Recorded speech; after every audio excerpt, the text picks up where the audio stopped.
Buenos días, mi nombre es Jessica Geuna, soy nefróloga infantil, trabajo actualmente en el Hospital de Niños Zona Norte y vamos a hablar de los dos grandes síndromes en la nefrología, que son el síndrome nefrótico y el síndrome nefrítico. Este es un esquema de la barrera de filtración. A la izquierda vemos una imagen de microscopía electrónica donde se ven los podocitos abrazados a la membrana basal glomerular a través de sus pedicelos, y a la derecha tenemos una imagen esquemática de lo mismo, donde se ve, arriba estaría el espacio de Bowman, están los pedicelos, que son los pies de los podocitos epiteliales que se apoyan sobre la membrana basal glomerular, y por dentro, que sería del capilar glomerular, está el endotelio fenestrado, como es el endotelio, inmerso en el glicocálix que tiene carga negativa.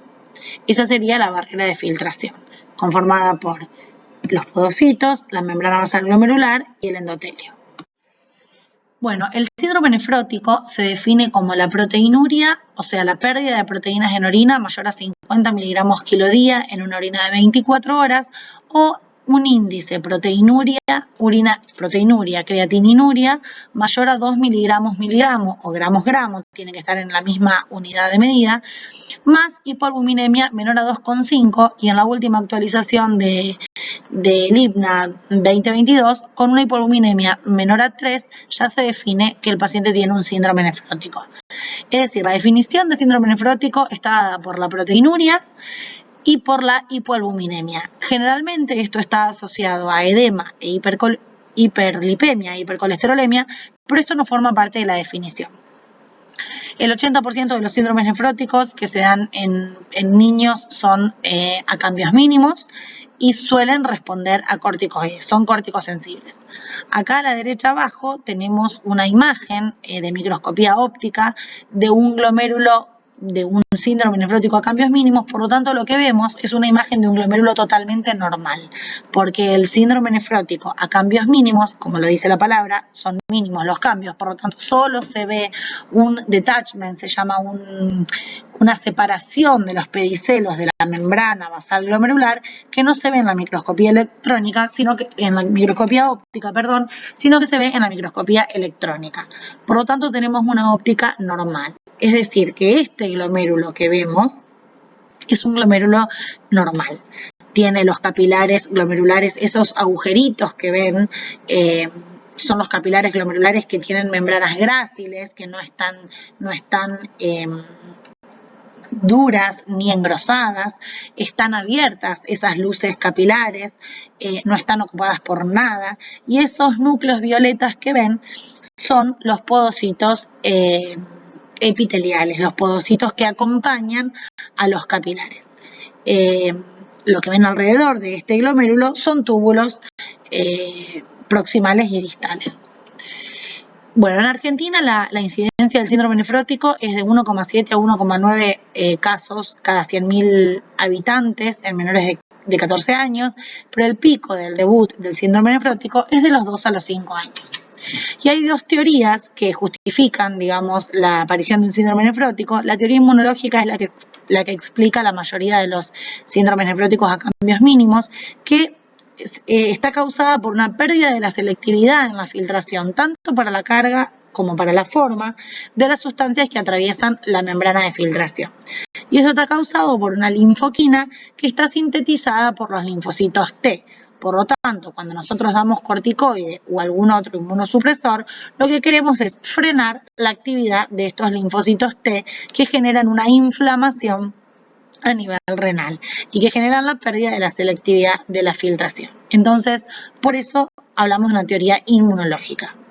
La teoría genética, realmente existen mutaciones genéticas que son las que justifican 2/3 de los síndromes nefróticos en menores de 2 años, que son los síndromes nefróticos que son congénitos. Cuando hablamos de la fisiopatología del edema, hay dos teorías que son complementarias y que no son excluyentes una de la otra. La teoría que más que estudiamos y que a todos nos cierra porque es un cuentito, es la teoría de la retención secundaria de sodio, es decir, la teoría del underfill, donde nosotros tenemos una proteinuria masiva causada por el síndrome nefrótico. Esto me da hipoalbuminemia, que disminuye la presión oncótica de la sangre. Entonces tenemos una contracción de volumen arterial efectivo, porque llega menos sangre al glomérulo renal. Eso activa el sistema renina-angiotensina-aldosterona y a su vez el simpático, que aumenta la secreción de antidiurética, y esto me genera retención de sodio en el túbulo distal. Por eso tengo una expansión del LEG y tengo edema en el síndrome nefrótico. La otra teoría es la del overflow, donde habla de una retención primaria de sodio. Esto explica la gran mayoría de los síndromes nefríticos y algunos síndromes nefróticos con edema refractario también. Habla de que hay una activación primaria del ENaC, que son los canales de sodio que están en el túbulo contorneado distal, que se activan por la plasmina, que es una proteína que se pierde en el síndrome nefrótico y que en el túbulo contorneado distal generan activación de los canales de sodio. Esto me da inicialmente una expansión del LEG y edema, o sea, se activa primariamente la retención de sodio. Bueno, ¿qué hacemos nosotros cuando tenemos un paciente, un niño con edema? Primero pensar en todas las causas de edema, puede ser que el paciente tenga una urticaria y esté con edema por eso. Pero si sospechamos en un síndrome nefrótico, hay que confirmar el diagnóstico. Entonces tenemos que tener una orina y un laboratorio que nos confirmen la proteinuria en rango nefrótico y la hipoalbuminemia. Por supuesto que también vamos a pedir perfil lipídico para ver si esa hipoalbuminemia está asociada a hipercolesterolemia, pero definimos el síndrome nefrótico, como dijimos antes, con la proteinuria más la hipoalbuminemia. Una vez que tenemos al niño que definimos que tiene un síndrome nefrótico, tenemos que hacer una orientación causal de esto, porque este niño tiene un síndrome nefrótico. Como dijimos, el 80% es un síndrome nefrótico a cambios mínimos, que se llama síndrome nefrótico primario, que es el más frecuente en los niños entre 2 a 5 años. Son pacientes que no tienen antecedentes renales, que no tienen hipertensión en el examen, que no tienen, por supuesto, insuficiencia renal, generalmente son varones. Si algo de esto es diferente, digamos, si tienen antecedentes, si tienen hipertensión, si tienen insuficiencia renal, si están en otro rango etario, nosotros debemos sospechar que es un síndrome nefrótico secundario. Secundario a otras causas. Entonces, ¿qué estudios debemos pedir? Como dijimos, el hemograma, el lipidograma, por supuesto una función renal y una química, proteínas y albúmina necesario, y una orina completa. Si se puede, una orina de 24 horas para cuantificar la proteinuria en 24 horas, genial, y si no, con una orina aislada y teniendo un índice de proteinuria y creatininuria mayor a 2, ya tenemos definido el síndrome nefrótico. Tenemos que hacer una radiografía de tórax porque es una de las pocas cosas que nos objetivan la volemia del paciente. O sea, nosotros podemos objetivar la volemia del paciente a través de la presión arterial y de evaluar el índice cardiotorácico en una radiografía de tórax. Entonces, lo pedimos, si bien la mayoría de los síndromes nefróticos son euvolémicos o hipovolémicos, pero bueno, tenemos que descartar que haya hipervolemia. Hacemos una ecografía renal para ver que el paciente tenga 2 riñones sanos, eventualmente, que tenga 2 riñones al menos ecográficamente normales. Tenemos que hacer sí o sí una PPD, porque si es un paciente que nosotros sospechamos, o sea que estamos definiendo que tiene un síndrome nefrótico y que va a necesitar tratamiento con corticoide o con otro inmunosupresor, debemos asegurarnos de que ese paciente no tenga una tuberculosis.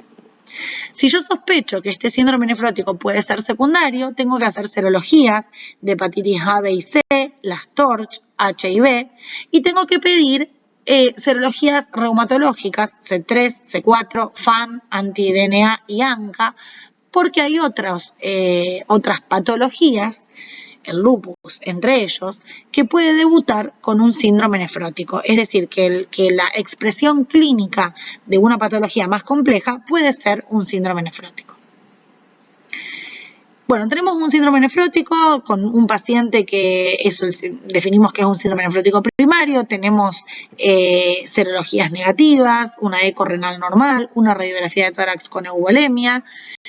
esto no lo tenemos generalmente todo en el primer día, pero no importa, suponiendo que tenemos este paciente, ¿cuáles son los criterios de internación? En realidad, el debut del síndrome nefrótico en sí no es por sí mismo un criterio de internación, pero la verdad es que muchas veces es difícil el seguimiento de este paciente, que tiene que ser diario, porque es un paciente primero inmunosuprimido. Entonces, a veces la dificultad en el seguimiento hace que internemos el debut del síndrome nefrótico, aunque por sí mismo no sea un criterio. ¿Cuáles son los criterios por sí mismos de internación? Que haya riesgo de descompensación por diarrea o vómitos, o signos de que ya está descompensado el paciente por hipovolemia, como taquicardia y hipotensión. Que haya una anasarca que compromete el estado general, si bien el edema en sí mismo no es un criterio de internación, pero hay anasarca cuando tienen muchísima citis que dificulta la respiración por compresión o porque tenemos un abdomen a tensión y ese paciente requiere un control hídrico y requiere diuréticos, es un paciente que debe ser internado. Y ante cualquier sospecha de infección, debe ser internado, debe cultivarse y debe hacer un tratamiento endovenoso. Quiero decir, si un paciente de 4 años con una neumonía, nosotros diagnosticaríamos la neumonía y lo medicaríamos con amoxicilina y se iría a la casa. En un paciente con síndrome nefrótico, este paciente debe ser internado, cultivado y el antibiótico inicialmente debe ser endovenoso porque es un paciente inmunosuprimido. Hay que constatar la vacunación del paciente al momento del debut del síndrome nefrótico, porque hay que completarla. Es un paciente, como les repito, inmunosuprimido. Entonces, yo no tengo ningún apuro en comenzar el tratamiento con corticoide y si es necesario diferir el tratamiento para poder completar la vacunación, se difiere el tratamiento y se vacuna primero. La antigripal anual es un paciente inmunosuprimido. La vacuna antineumocóxica, bueno, ahora la Prevenar es gratuita y obligatoria, entonces la mayoría de los pacientes la tiene, pero sí o sí constatar que el paciente tenga la vacunación antineumocóxica y si no la tiene, hay que colocar una dosis de Prevenar 13 y a los 2 meses colocar una dosis de Neumo 23. Y a los 5 años de la dosis debe repetirse la segunda dosis de la Neumo 23. Y no se puede colocar ninguna vacuna de virus vivos atenuados, es decir, triple viral, varicela, no podemos colocarla, repito, porque son pacientes inmunodeprimidos. Entonces, si están recaídos o están en el debut o están en tratamiento con corticoide, no pueden vacunarse con ninguna vacuna a virus vivo atenuado. Sí pueden recibirlas en el momento que estén en remisión y sin corticoide a altas dosis. ¿Qué es lo que a nosotros nos preocupa siempre en el síndrome nefrótico? Asusta a un niño con edemas, pero el edema en sí no debe asustar, ya dijimos, o sea, siempre y cuando la anasarca no comprometa el estado general, siempre y cuando sea un paciente que pueda deambular, que no tenga dificultad respiratoria, porque por supuesto la citis comprime, el diafragma se eleva y el niño tiene menos capacidad pulmonar, entonces si eso sucede, sí debe ser internado. Pero en los pacientes con síndrome nefrótico, muchas veces los pacientes córtico-resistentes, el edema es de difícil manejo, entonces son pacientes que están ambulatoriamente en su casa y persisten con ascitis, persisten con edemas, y esto no debe asustar, siempre y cuando no comprometa el estado general. Que sí debe asustar, como dije antes, las complicaciones infecciosas y las complicaciones hematológicas. Como dijimos, es un paciente, el paciente que tiene un síndrome nefrótico es un paciente que está inmunodeprimido doblemente. Primero por su patología de base, porque además de perder albúmina, este paciente pierde inmunoglobulinas. Entonces es un paciente que no tiene los anticuerpos que debería tener para defenderse. Y además es un paciente que además está inmunodeprimido por el tratamiento. Si es un paciente que está con corticoide de altas dosis o con otro inmunosupresor, también está inmunodeprimido por eso. Entonces, ante la sospecha de una infección, debo siempre hacer un laboratorio, debo tomar hemocultivos y debo cultivar el foco. Por ejemplo, si tiene una peritonitis bacteriana espontánea, si es un paciente que tiene dolor abdominal, vómitos, fiebre, tengo que hacer un cultivo del líquido abdominal y medicar en consecuencia. Las complicaciones infecciosas más frecuentes son por neumococo, las otitis, la neumonía, la peritonitis bacteriana espontánea, incluso a neumococo, y después infecciones de la piel, celulitis, erisipela. Si es un paciente que yo tengo en remisión y tiene una infección, es muy frecuente que cualquier infección que tenga el paciente produzca una recaída de la enfermedad. Bueno, más adelante vamos a hablar del tratamiento de eso, pero si es así, es un paciente que a lo mejor venía en remisión y tuvo una virosis simplemente, a lo mejor no tiene criterio de internación y recae por eso, yo debería esperar 10 días para definir verdaderamente si el paciente está recaído y requiere iniciar de nuevo el tratamiento con corticoide o con lo que fuera, o si a veces remiten espontáneamente cuando la infección se va. Pero bueno, sí que les tiene que quedar en claro que las complicaciones infecciosas son realmente de temer. Yo les cuento un caso personal donde vino una paciente que estaba nefrótica en tratamiento y tenía un granito en la pierna, un solo granito en la pierna. La paciente estaba en excelente estado general, no tenía fiebre. La evaluamos todos en el servicio y realmente le dimos las pautas de alarma para que se fuera a su casa y que nos avisara cómo seguía. Y esa misma tarde, la mamá nos manda una foto de que había hecho una placa de erisipela en la pierna. Le dijimos que viniera a internarse, se interna, se cultiva, se medica precozmente con un antibiótico de amplio espectro y esa misma noche entra en terapia intensiva con inotrópicos, con respirador y se pone séptica. La evolución fue 12 horas. La niña después, se trató y pudo salir del evento infeccioso, pero realmente esto les tiene que quedar el concepto de que son pacientes de verdad inmunodeprimidos. Y la segunda complicación son complicaciones hematológicas. Son pacientes que tienen una hipovolemia relativa por estar nefróticos y son pacientes invadidos, entonces muchas veces tienen vías centrales y son los dos factores de riesgo más importantes para hacer alguna complicación hematológica, algún trombo. Son pacientes que tienen una hiperagregabilidad plaquetaria y que además tienen un desbalance de las proteínas de la coagulación. Es decir, hay una pérdida urinaria de proteínas inhibitorias, sobre todo de la antitrombina 3, y por supuesto el cuerpo sensa que está perdiendo proteínas, entonces hay un aumento de la síntesis hepática de factores de la coagulación, principalmente protrombóticos. Entonces hay aumento del fibrinógeno, del factor 5, 8, del factor de von Willebrand, y hay una disminución de la antitrombina 3. Entonces, este desequilibrio de proteínas de la coagulación hace que sean pacientes con riesgos de complicaciones hematológicas. En los pacientes que son corticoresistentes, por lo tanto que están mucho tiempo nefróticos y si han tenido algún antecedente personal o familiar de eventos trombóticos, hay que hacerle profilaxis. Bueno, cuando el paciente con síndrome nefrótico está en tratamiento, de acuerdo a su respuesta al corticoide, vamos a empezar a definirlos de acuerdo, como dijimos, a la respuesta. Entonces, vamos a decir que el paciente está en remisión cuando hay descenso de la proteinuria a valores fisiológicos o una tira reactiva de proteinuria negativa en 3 días consecutivos. La proteinuria a valores fisiológicos es en una orina de 24 horas menos de 5 miligramos kilo día y en una orina aislada el índice proteinuria-creatininuria debe ser menor a 0,2. Decimos que un paciente presenta una recaída de síndrome nefrótico, lógicamente cuando hay reaparición de la proteinuria en rango nefrótico en 5 orinas consecutivas o cuando hay reaparición del edema sin infección concomitante. Es decir, que las infecciones suelen dar recaídas, pero los esperamos 10 días para definir si realmente es una recaída que requiere tratamiento. El 80% de los síndromes nefróticos, incluso los a cambios mínimos córtico-sensibles, presentan recaídas. Se llama recaedor frecuente, que sucede en más de la mitad de los casos, cuando presenta más de 2 recaídas en 6 meses o más de 3 recaídas en un año. Se dice que el paciente es córtico-sensible cuando remite la proteinuria luego de 4 semanas de corticoide continuo. La realidad es que el paciente con un nefrótico primario a cambios mínimos, en la primera o la segunda semana ya negativiza la proteinuria. Pero la definición de córtico sensible es cuando después de 4 semanas de tratamiento el paciente responde.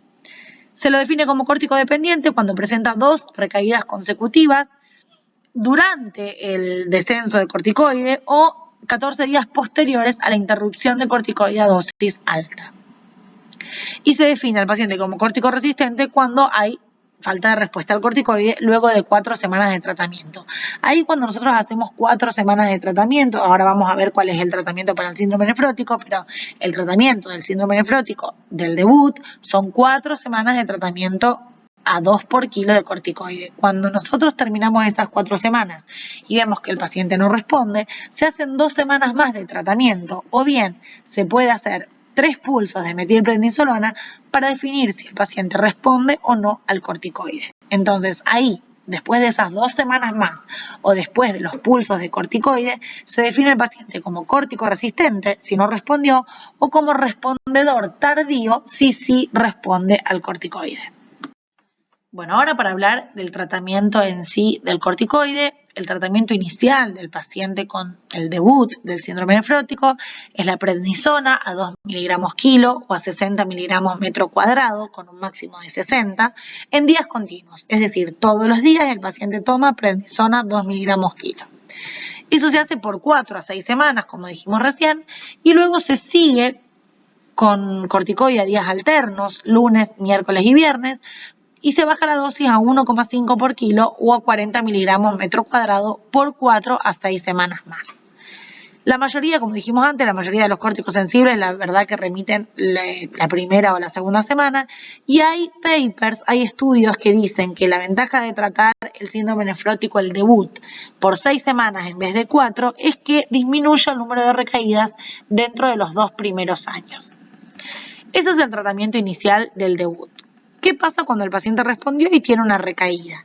El tratamiento de la recaída se inicia igual, con prednisona 2 por kilo días continuos, pero cuando el paciente responde, se sigue con ese tratamiento hasta 5 días posteriores a la remisión y rápidamente se baja a la segunda fase del tratamiento, que es a 1,5 miligramos kilo día, días alternos, por 4 a 6 semanas. Es decir, se acorta la primera fase de tratamiento con prednisona 2 por kilo, días alternos, hasta que el paciente responde. No hace falta hacer las 4 semanas, no hay que hacerlas. El paciente responde y 5 días posteriores a que el paciente tiene proteinuria negativa, ya lo paso a la segunda fase a 1,5 miligramos kilo y esa segunda fase sí la debo continuar por 4 a 6 semanas y luego hacer un descenso progresivo, se desciende un 25% de la dosis cada 15 días hasta suspender.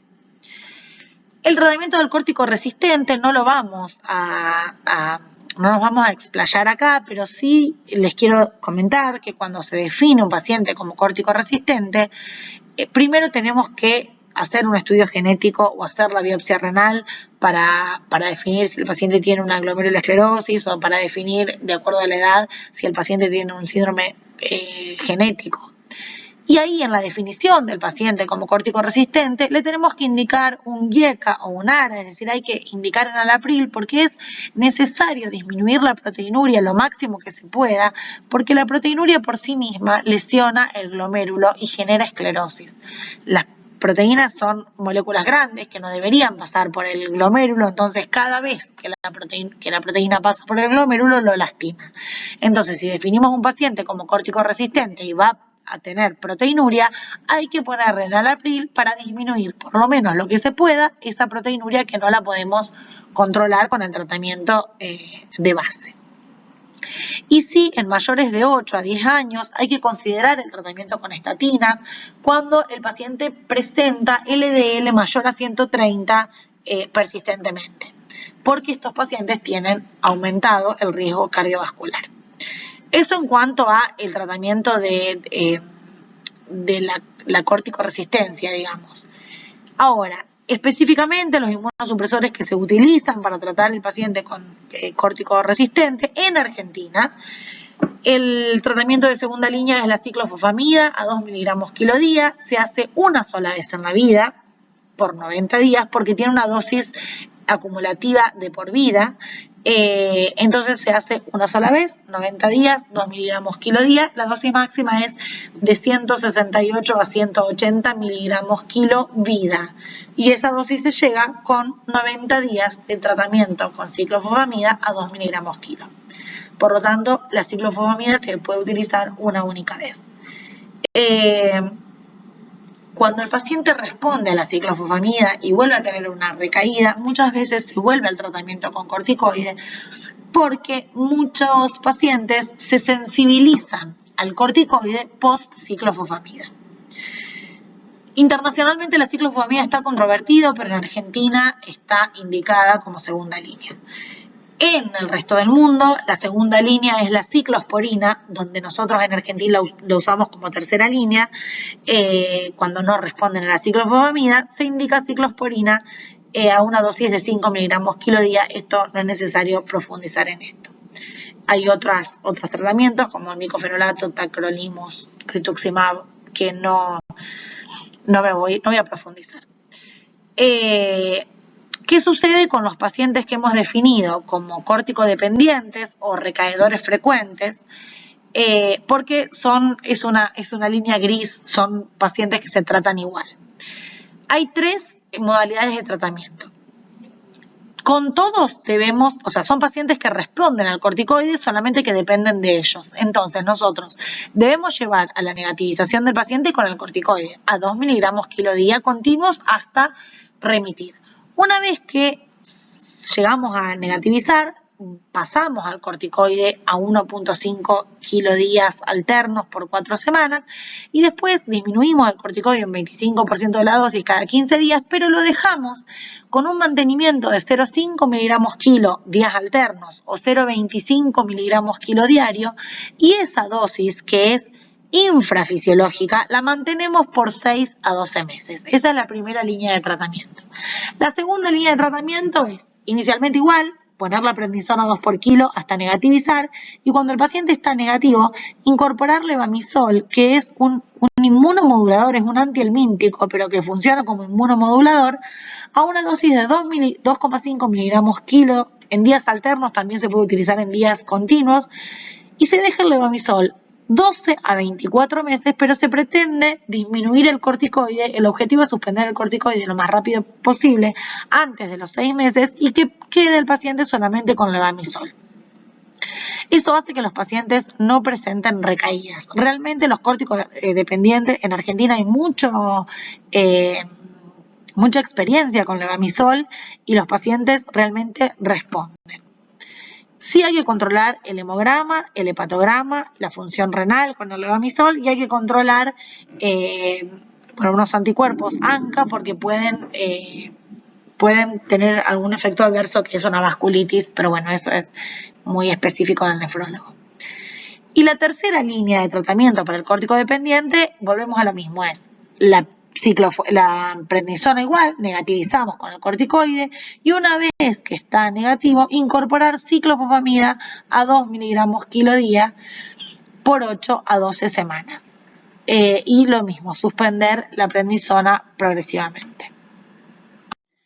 Bueno, y acá vamos a hablar, antes hablamos del tratamiento específico del síndrome nefrótico, y ahora vamos a hablar del tratamiento de mantenimiento de un paciente con edema.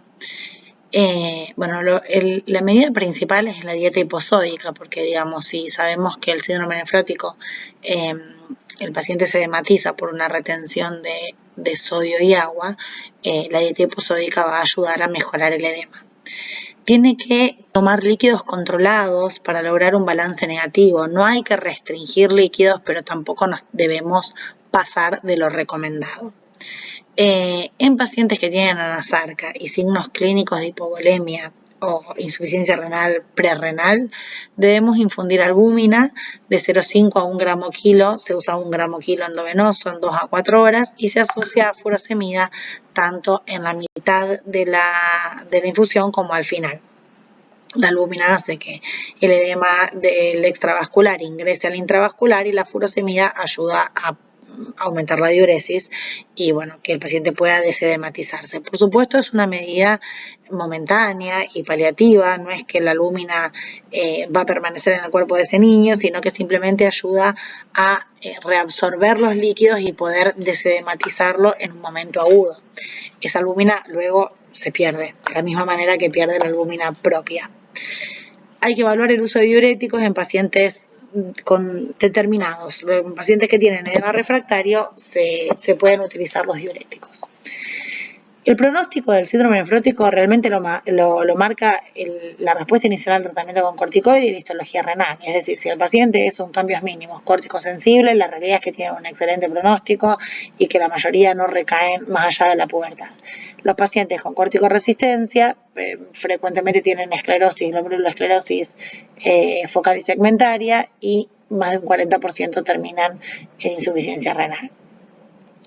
Tenemos que tener en cuenta que en los pacientes que se tratan con corticoides hay que suplementarlos con calcio a 50 miligramos kilo día, con una dosis máxima de 1000, de 1 gramo día, y vitamina D 1000 unidades día, y un protector gástrico, porque lógicamente los corticoides, empeoran la acidez gástrica y aumentan la reabsorción ósea por estimulación de los osteoclastos. Entonces debemos suplementar con calcio y vitamina D. Bueno, como dijimos antes, tenemos que tener en cuenta que cualquier infección favorece una recaída y que hay que esperar 10 días para ver si necesita tratarse o no el síndrome nefrótico. Tener en cuenta que si el paciente estuvo en tratamiento con corticoide hace menos de un año, o por lo menos hace menos de 6 meses, y presenta alguna intercurrencia infecciosa, debo indicar una dosis antiestrés de prednisona. Si el paciente se interna, puedo indicarle la hidrocortisona a 30 o 60 miligramos metro cuadrado, pero si no, el equivalente es 0,3 a 0,5 miligramos kilo día de prednisona durante todo el tiempo que dure el tratamiento antibiótico y la infección, por el riesgo de insuficiencia suprarrenal. Eso si el paciente hizo dosis altas de corticoide durante los 6 meses previos. Algunas guías dicen durante el año previo, pero por lo menos durante los 6 meses previos si hizo corticoide, debo indicarle una dosis antiestrés de corticoide en el evento infeccioso. ¿Y cuándo debo indicar una biopsia renal? La biopsia renal está indicada en pacientes que debutan con el síndrome nefrótico en menor de un año. Ahí, si puedo hacer el genético y evitar la biopsia, mejor, porque si yo tengo un genético compatible no tiene indicación de biopsia y muchas veces no tiene indicación de inmunosupresor ese paciente. Cuando el nefrótico inicia mayores de 12 años, cuando hay una hematuria e hipertensión persistente, cuando tengo hipocomplementemia persistente, o sea, tengo C3 o C4 bajos persistente, cuando tengo, por supuesto, insuficiencia renal, y en la corticoresistencia o eventualmente en la corticodependencia, debo indicar la biopsia renal. Debemos saber que el protocolo inicial, el protocolo de tratamiento con corticoides se estableció en 1970. Esto de que hacemos 4 semanas con 60 miligramos continuo y 4 semanas con 40 miligramos metro cuadrado días alternos. Es decir, que tiene años de utilización. Los nuevos protocolos intentan ser ahorradores de corticoides, porque lógicamente los corticoides tienen muchos efectos adversos y estos protocolos son de añares. Bueno, desde entonces a la actualidad se propusieron muchísimos esquemas alternativos, algunos sugiriendo la terapia prolongada. Por ejemplo, en el 2007, un estudio de Cochrane decía que se disminuía un 30% de las recaídas con corticoterapia prolongada por 3 a 6 meses, o las CADIGO en el 2012 proponen en un momento realizar una terapia prolongada hasta 5 meses luego de la inducción, pero después hay otros ensayos que son controlados, aleatorizados, que cuestionan el beneficio de prolongar la terapia con corticoides. Entonces, otro tipo de estudios, por ejemplo, de Raja en el 2016, ellos comprobaron que el 70% de los pacientes con una dosis de corticoide de la mitad, o sea, con prednisona a 1 por kilo día, el 70% respondían. Después en el 2022 salió también un estudio donde proponían la utilización de corticoide prolongado, pero solo en menores de 4 años. Hay un estudio que actualmente está en investigación que evalúa dosis reducida de corticoides para las recaídas, no para el debut. Bueno, todo esto porque sabemos que los corticoides tienen muchísimos efectos adversos. La intoxicación por corticoides causa estrías, síndrome de Cushing, obesidad, por supuesto que suprime la suprarrenal, da hipertensión, da osteoporosis, defectos en cataratas. Entonces, los nuevos estudios se enfocan en ahorrar la terapia corticoidea.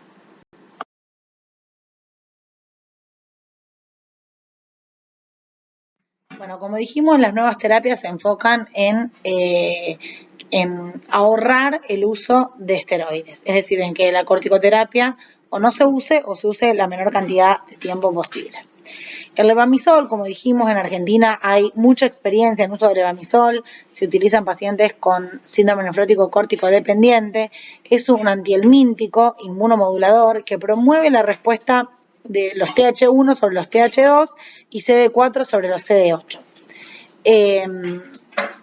Después tenemos otros agentes ahorradores, otros inmunosupresores, como son el micofenolato, la ciclosporina, el tacrolimus, la ciclofosfamida, el rituximab. Todos esos están siendo estudiados para, en parte, suplir la utilización de corticoides. Bueno, y si bien hay muchas propuestas de estudios nuevos utilizando otros agentes inmunosupresores, la terapia del síndrome nefrótico sigue, por lo menos hasta la actualización de las nuevas guías, sigue siendo la que conocemos. Esto es un resumen de lo que les dije previamente. El tratamiento del síndrome nefrótico primario inicialmente es el corticoide, como dijimos ahí, 4 semanas de corticoide a 2 por kilo, más 4 semanas de corticoide a 1,5 por kilo en días alternos y luego el descenso progresivo. Hay un 10% de los pacientes que no van a tener recaídas, son los menores. El 80%, como habíamos dicho, van a tener recaídas infrecuentes. El tratamiento de la recaída ahí es el corticoide a 2 por kilo y luego achicamos esa primera fase, pero sí hacemos la fase completa de corticoide a 1,5 por kilo por 4 semanas con el descenso posterior. Después los recaedores frecuentes, que serán del 30 al 50%, y los corticodependientes, que se tratan de la misma manera. Como dijimos, teníamos 3 líneas de terapia: 1, corticoide hasta negativizar y luego dejarlo a dosis bajas por 6 meses a 1 año. La segunda línea es los corticoides a dosis alta hasta negativizar y luego la incorporación del levamisol. Y la tercera línea era corticoides hasta negativizar y luego la incorporación de ciclofosfamida. Y en los pacientes corticoresistentes que no responden al corticoide, la primera opción que se usa en Argentina es la ciclofosfamida. Si la ciclofosfamida al paciente se responde, es ciclosensible, ante una nueva recaída se vuelve a probar con el corticoide, porque hay pacientes que a veces sensibilizan al corticoide post ciclofosfamida. Y si el paciente es ciclofosfamida resistente, se continúa con tratamientos de tercera línea, como son la ciclosporina, el tacrolimus, el micofenolato, bueno, ya después el rituximab, que sería casi una cuarta línea de terapia. Bueno, eso es todo con respecto al síndrome nefrótico. Bueno, ahora vamos a hablar del segundo gran síndrome clínico, que es el síndrome nefrítico. Bueno, como sabemos, un síndrome es un conjunto de signos y síntomas. Entonces, el síndrome nefrítico se define por hematuria, por hipertensión y por algún grado variable de tocamiento renal. Generalmente se asocia a proteinuria, a oliguria y a edema, pero esto no forma parte de la definición. El síndrome nefrítico es clínico, es decir, es la expresión clínica de una lesión glomerular y de su respuesta inmunológica. La glomerulonefritis, es decir, la inflamación glomerular por lesión y la respuesta inmune que genera nuestro cuerpo sobre esa lesión. Las glomerulonefritis hay primarias, secundarias y asociadas a enfermedades sistémicas. Nosotros en esta clase nos vamos a referir a la glomerulonefritis bacteriana, aguda, postestreptocóxica, porque es la más frecuente. Esa es secundaria al estreptococo beta hemolítico grupo A. Es la etiología más frecuente. Pero, por ejemplo, el lupus eritematoso sistémico, patología de alta gravedad, también puede presentarse, de hecho generalmente se manifiesta como un síndrome nefrítico. Entonces hay que tenerlo en cuenta, más adelante vamos a hablar de qué manera podemos diferenciarlo. Bueno, como dijimos, vamos a hablar del síndrome nefrítico postestreptocóxico. Entonces, hablando del estreptococo beta hemolítico, esta bacteria tiene antígenos particularmente nefritogénicos, que son la exotoxina B y la gliceraldehído fosfodehidrogenasa. Estos antígenos son nefritogénicos, van a depositarse al riñón y se generan anticuerpos IgG in situ subepitelial, es decir, se depositan por debajo del podocito epitelial. Es decir, que el síndrome nefrítico postestreptocóxico es una enfermedad mediada por inmunocomplejos. Esto activa el complemento, pero activa la vía alterna de complemento, porque estos antígenos nefritogénicos actúan como un superantígeno, no necesita el inmunocomplejo conformado para activar la vía clásica, sino el antígeno nefritogénico per se activa la vía alterna de complemento. Esto nos baja el C3 por consumo, después más adelante vamos a ver por qué desciende el C3 y no el C4. El hecho de que se active el complemento estimula factores quimiotácticos, particularmente el factor de necrosis tumoral alfa y las interleuquinas 1 y 6. Esto me da una proliferación endocapilar difusa. ¿Por qué proliferación endocapilar? Porque adentro del capilar se llena de linfocitos y polimorfonucleares que van, estimulados por los factores quimiotácticos, a atacar a este antígeno. ¿Por qué difusa? Difusa porque esto sucede en el 50% de los capilares glomerulares. Si no fuera difusa y sería en menor cantidad de glómerulos, el paciente posiblemente no tendría insuficiencia renal. Estos linfocitos y estos polimorfonucleares que son atraídos por los factores quimiotácticos ocluyen las luces de los capilares glomerulares.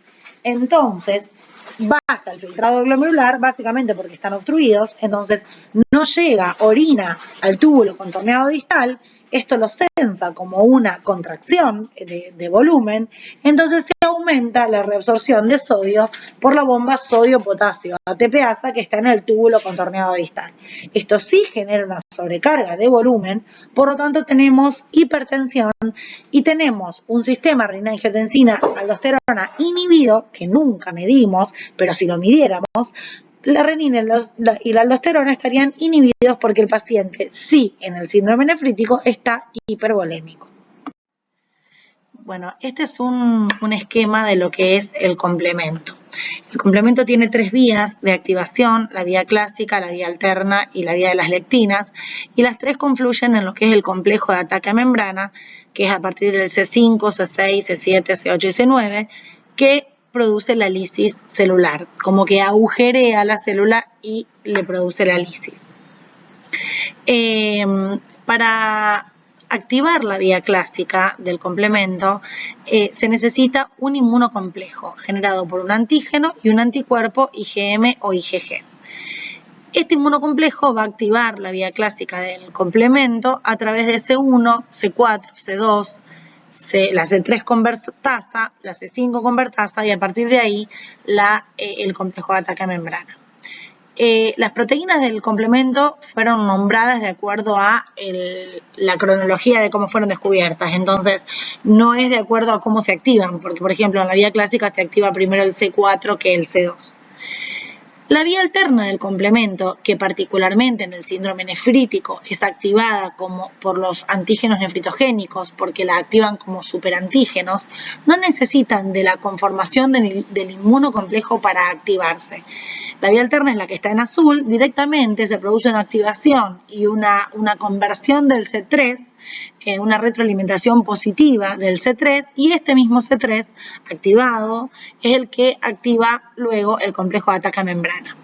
¿Por qué hago esta diferencia? Porque hay muchas patologías que pueden manifestarse como un síndrome nefrítico, y particularmente si nosotros tenemos un paciente que ingresa por guardia con un síndrome nefrítico, básicamente, con hipertensión, con insuficiencia renal y con hematuria, el hecho de pedir un C3 y un C4 por guardia y tener el resultado de estos laboratorios con relativa rapidez, nos orienta a pensar en la etiología. El síndrome nefrítico postestreptocóxico solamente consume C3 porque los antígenos de la bacteria actúan como superantígenos y activan la vía alterna del complemento. Por lo tanto, el C4 ni se entera. Entonces se consume solamente C3. Tengo C3 consumido y C4 normal. Una patología súper relevante que se puede manifestar como un síndrome nefrítico con insuficiencia renal, hipertensión y hematuria es el debut lúpico. En el lupus tenemos inmunocomplejos circulantes a nivel sistémico y esto activa la vía clásica del complemento. Entonces consume tanto el C4 como el C3. Por lo tanto, como los factores medibles son C3 y C4, esto es lo que nos permite, medibles por laboratorio me refiero, esto tan simple nos permite una orientación causal de lo que puede ser un síndrome nefrítico. Si nosotros tenemos una manifestación clínica de un síndrome nefrítico y en el laboratorio encontramos que tenemos C3 y C4 consumido, realmente nos preocupamos bastante más. La gran mayoría de los síndromes nefríticos postestreptocóxicos, si tienen una evolución esperable, no van a ser biopsiados. Pero si se biopsiaran, tendríamos en la microscopía óptica una glomerulonefritis endocapilar difusa. ¿Por qué esto? Glomerulonefritis porque hay inflamación glomerular. Endocapilar, ¿por qué? Porque encontramos dentro del capilar un montón de núcleos celulares, de linfocitos y polimorfonucleares, y difuso porque esta lesión abarca el 50% o más de los glomérulos. Y si hiciéramos inmunofluorescencia en esta biopsia, encontraríamos depósitos de C3 y de IgG a nivel subepitelial, que en la electrónica se llaman HAMs, que son jorobas. ¿Por qué? Porque se ve, después hay una imagen, un esquema de esto, se ve como la joroba, o el depósito de IgG y C3 por debajo del podocito. Acá hay una correlación en cuanto a la patogenia del síndrome nefrítico, estamos hablando del postestreptocóxico, y la clínica y la correlación con el laboratorio. Entonces, si vamos a la columna del medio en este cuadrito y vemos la patogenia de esta patología, tenemos una infección por estreptococo que clínicamente se ha manifestado como una faringoamigdalitis 15 días antes o como una infección cutánea 3 a 4 semanas antes. Siempre el antecedente de la infección por estreptococo, cuando es por una piodermitis, es más antigua. Podemos encontrar lesiones antiguas en piel. Entonces, tenemos la infección por el estreptococo beta-hemolítico, eso genera los antígenos que dijimos que actúan como superantígenos, a su vez esto genera los anticuerpos in situ que se van a depositar en riñón, por eso vemos los IgG en la inmunofluorescencia, y a nivel del laboratorio estos anticuerpos pueden dosarse como la ASTO, que es lo que principalmente se dosa, anti-hialuronidasa y la anti-desoxirribonucleasa, que todas estas, de acuerdo a la cepa de estreptococo que me produjo el nefrítico, estarían aumentados. El antígeno anticuerpo genera la formación de inmunocomplejos que se depositan en los capilares glomerulares. En realidad se deposita el antígeno en capilar glomerular y se genera el anticuerpo in situ. Y estos antígenos activan el complemento. Como dijimos antes, la correlación con el laboratorio es que disminuye el C3 en plasma. Y la correlación con la clínica de los depósitos capilares glomerulares es que tengo una inflamación glomerular, lo que me da hematuria y proteinuria, generalmente no nefrótica, pero sí significativa. Estos depósitos en los capilares glomerulares me van a disminuir la filtración glomerular. ¿Por qué? Porque realmente, ¿se acuerdan que generaba quimiotaxis y iban un montón de leucocitos y polimorfonucleares a batallar en el capilar glomerular, lo cual ocluye las luces? Entonces, disminuye la filtración. Clínicamente se manifiesta con oliguria y en el laboratorio se manifiesta, por supuesto, con insuficiencia renal, con aumento de urea y creatinina plasmática. Esta disminución de la filtración glomerular hace que disminuya la excreción urinaria de sodio. ¿Por qué? Porque yo no tengo una buena filtración glomerular a nivel del glomérulo, valga la redundancia, por lo tanto el túbulo contorneado distal sensa que llega poca orina y reabsorbe todo el sodio que puede. Entonces, a nivel del laboratorio, nosotros lo encontramos como un FENA, una excreción fraccionada de sodio menor al 1%. De hecho, la glomerulonefritis postestreptocóxica, o sea, el síndrome nefrítico, es una de las pocas, si no la única, causa de insuficiencia renal, no prerrenal, que cursa con FENA disminuido. A su vez, esta disminución de la excreción urinaria de sodio, o sea, esta reabsorción de sodio, genera, por supuesto, una expansión del espacio extracelular y a nivel de la clínica lo vemos como edema, como hipertensión por sobrecarga de volumen y a nivel del laboratorio, si bien no dosamos renina ni aldosterona, si lo hiciéramos, esta estaría disminuida porque tiene el sistema renina-angiotensina. Esta es una imagen de un glomérulo con una glomerulonefritis difusa y endocapilar. Fíjense, si comparan con la primera imagen microscópica que yo les pongo de un glomérulo sano o prácticamente sano en un síndrome nefrótico a cambios mínimos, era un glomérulo con sus capilares permeables, con sus membranas capilares gráciles. Acá prácticamente no vemos luces tubulares permeables. Todas las luces están ocluidas por células en su interior.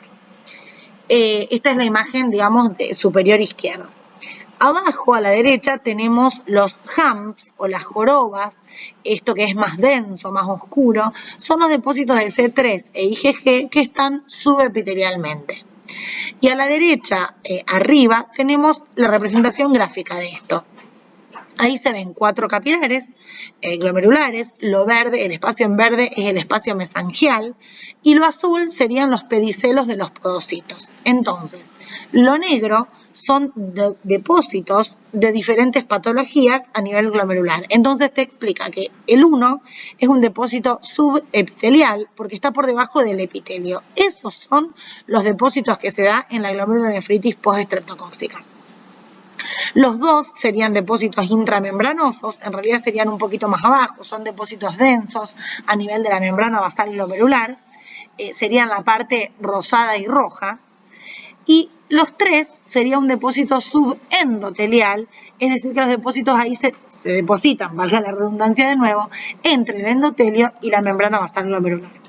Y también puede haber depósitos mesangiales, como por ejemplo en la patología, en la nefropatía por IgA, por ejemplo, donde el inmunocomplejo, la IgA, se deposita a nivel de mesangio glomerular y los capilares están indemnes. Entonces, esas manchas negras en el color verde serían depósitos mesangiales. Bueno, los que nos compete a esta patología es el número 1, es el depósito subepitelial que se ve como jorobas abajo a nivel en la microscopía electrónica.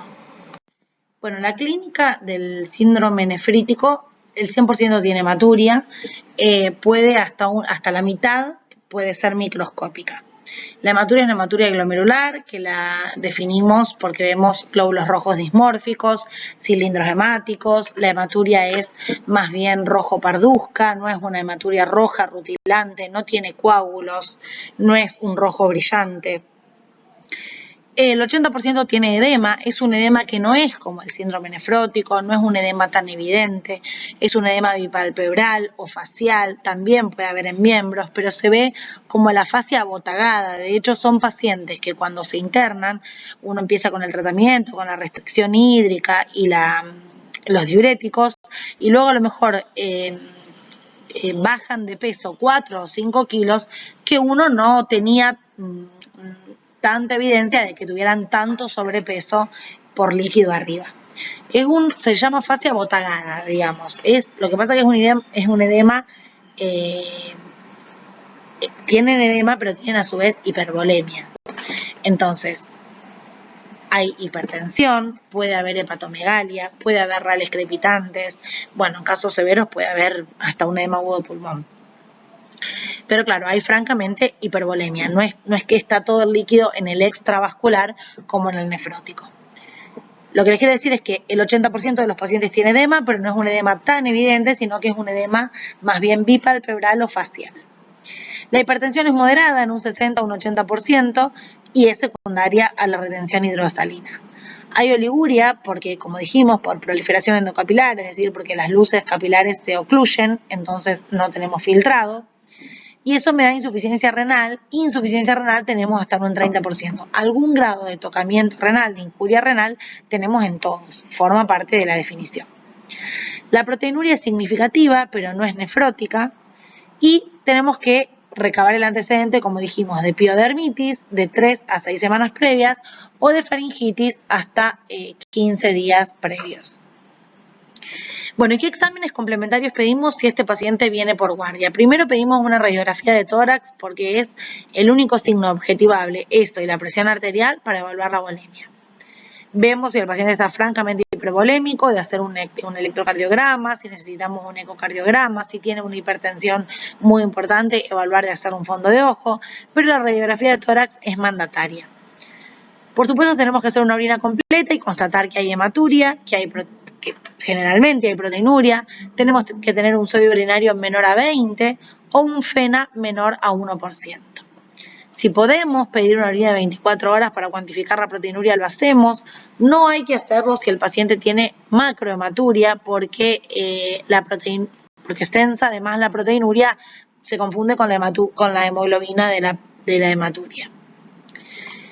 Por supuesto tenemos que pedir una química con función renal y medio interno, tenemos la urea y la creatina elevada, podemos tener una hiponatremia dilucional, anemia dilucional y bueno, luego lo que compete a la insuficiencia renal y al grado de insuficiencia renal que tengo, tendré acidosis, hipercalemia, hiperuricemia.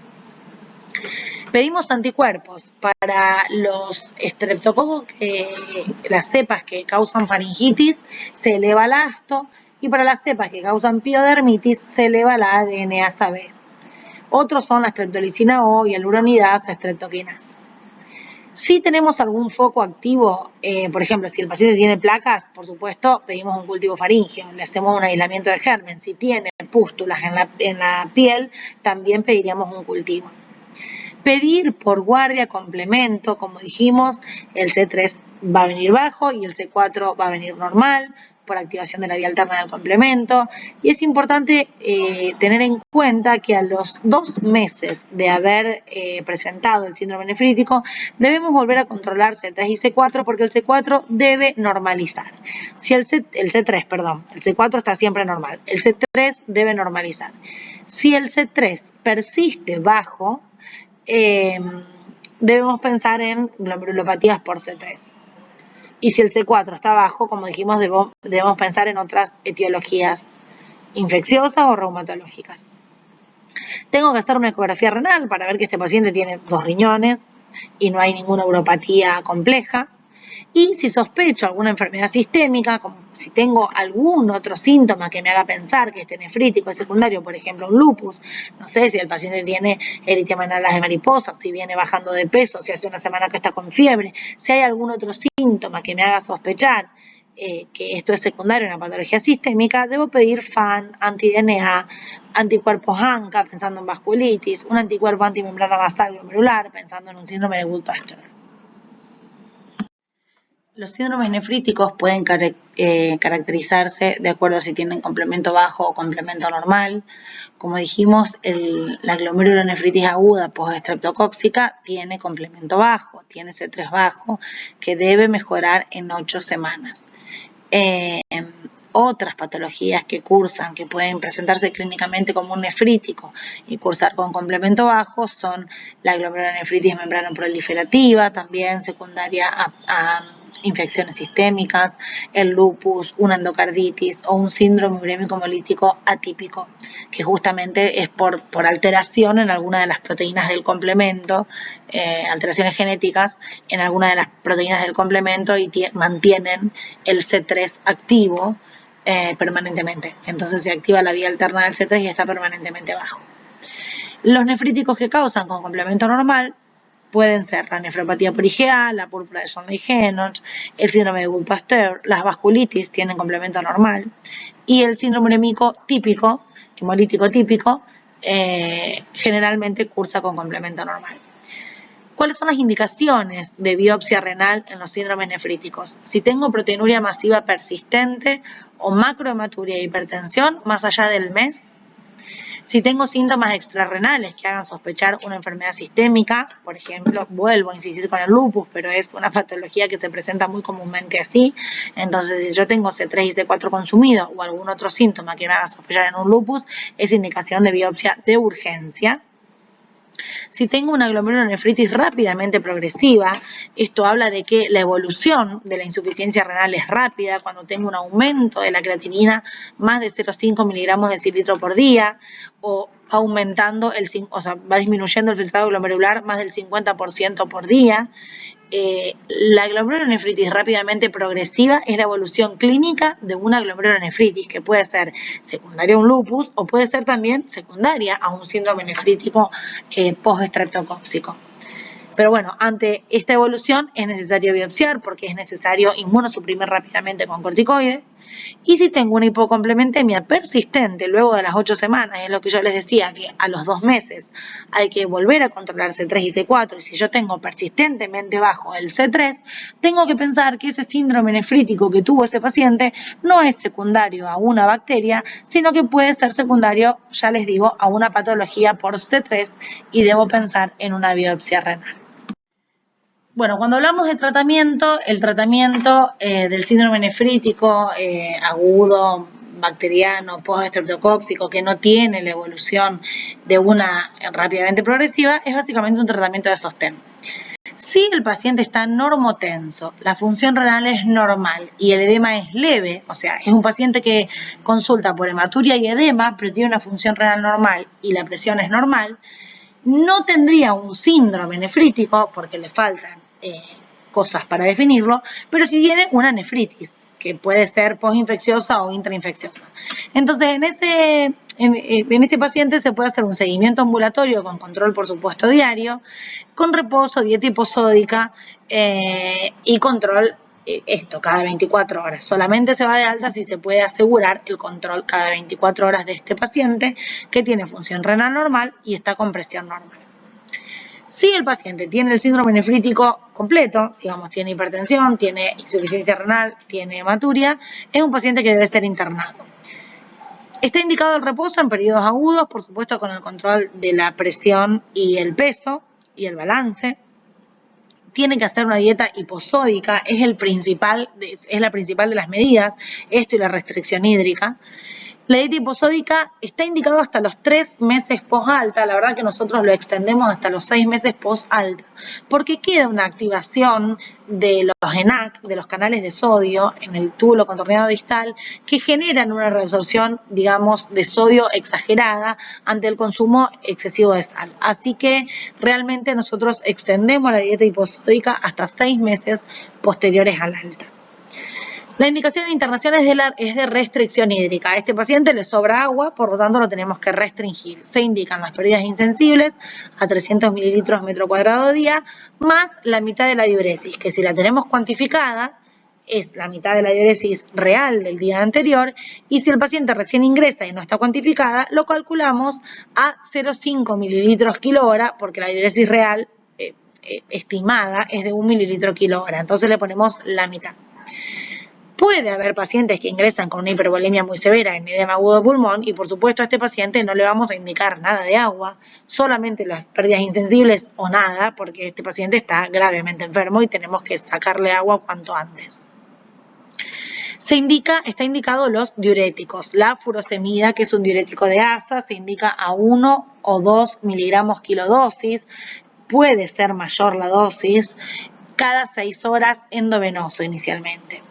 por la hipertensión, por la hipervolemia. Primero se indica endovenoso, luego se baja la dosis de furosemida a medida que el paciente va respondiendo, se baja la dosis de furosemida a 0,5 miligramos kilodosis, se pasa vía oral hasta que se suspende.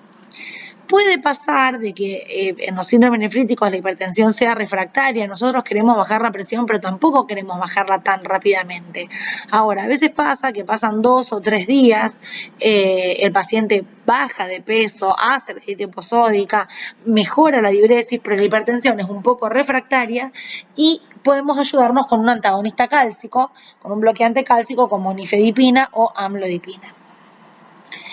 Cuando el paciente va evolucionando bien, primero tenemos que descender los diuréticos hasta suspenderlos y recién después, cuando alcanzó el peso seco y tiene la diuresis conservada, liberar los líquidos y dejar de restringirlo. Y están indicados los antibióticos si hay focos infecciosos activos, que no suele pasar, pero puede ser que tenga una faringitis activa y necesite el Penoral como antibiótico. ¿Cuándo se le da el alta a este paciente? El alta hospitalaria es con diuréticos suspendidos, con líquidos liberados, con diuresis normal, normotenso y la función renal en mejoría. A veces ingresan con una insuficiencia renal bastante importante. No es necesario que tenga una función renal absolutamente normal, pero sí con creatininas en descenso. El seguimiento de este paciente es semanal. Durante el primer mes se sigue semanalmente, luego se sigue mensual, luego trimestral y finalmente una vez por año a este paciente se lo controla. El alta escolar es con función renal normal, que generalmente pasa 2 semanas después de que el paciente estuvo internado. Y la dieta hiposódica, como dije antes, la solemos indicar, si bien los libros indican hasta 3 meses posteriores al alta, la solemos dejar 6 meses. ¿Cómo esperamos que evolucione este paciente? Habitualmente un paciente con un síndrome nefrítico típico, en 10 días desaparece el edema, mejora la diuresis, normaliza la TA, a los 15 días la función renal se normaliza, la macrohematuria pasa a ser microhematuria en menos de un mes, pero la macrohematuria suele desaparecer la primera semana en realidad, pero sí o sí tiene que desaparecer al mes. Pero la microhematuria puede persistir hasta 1 o 2 años y no debe asustarnos. La proteinuria negativiza en 1 a 3 meses y el complemento debe normalizar a las 8 semanas. Bueno, chicos, estos son los 2 grandes síndromes clínicos en la nefrología. Acá les dejo mi mail para que me consulten por cualquier duda que les surja. Un saludo.